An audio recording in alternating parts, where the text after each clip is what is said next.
pública a vida inteira. Durante 10 anos um aluno passa numa escola pública. Você está numa escola pública, você não tem lousa, às vezes você não tem mesa, você não tem giz, você não tem nada, cara. Você fica numa escola pública hoje em São Paulo, hoje na periferia. Pô, eu estudei na Brasilândia a minha vida toda. Você mora na escola pública praticamente, você passa na escola pública 5 horas por dia. E eu acho que assim, não é possível hoje você não ter condições de se formar um aluno. Tem aluno de 16 anos hoje que não sabe nem escrever. Essa é a educação que o nosso governador está fazendo, essa é a educação que a nossa presidenta faz, essa é a educação que o país tem feito durante anos.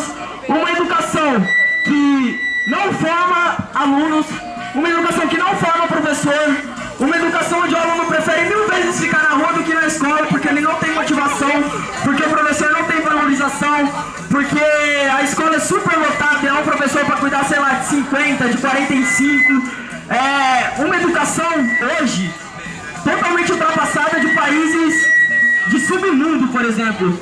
É uma coisa que eu acho que assim, tá na hora da gente se unir, porque eu falo como aluno, falo como futuro professor, não é mais possível. O professor, ele tá na greve, o professor, ele luta nas ruas, quando mesmo a mídia distorcendo informações, a Globo fala que tem 500 numa manifestação de 30 mil, de 3 mil, de 5 mil. E isso já é inadmissível. O professor, ele luta além da escola pública. O professor, ele tá lutando por uma educação dos seus filhos, por uma educação que já chega do moleque sair da escola porque ele prefere ficar na rua, tá ligado? Eu cansei de perder amigos porque, tipo, preferiam ficar na rua do que na escola. Porque não dá pra ficar na escola pública. Porque é desprazeroso ficar na escola pública. É desgastante, tanto pro aluno quanto pro professor.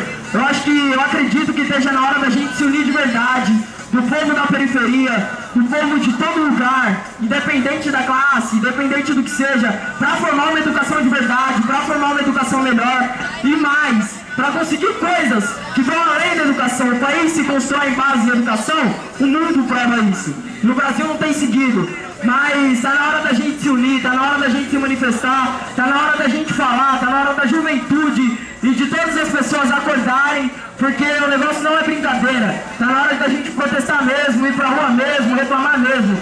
Desde que a gente tenha fundamento, desde que a gente tenha força para fazer isso, eu acho que a gente vai construir um país muito além de um país só de educação. Vai ter um país com saúde, um país com segurança e com tudo que a gente tem direito mais um pouco. Obrigado.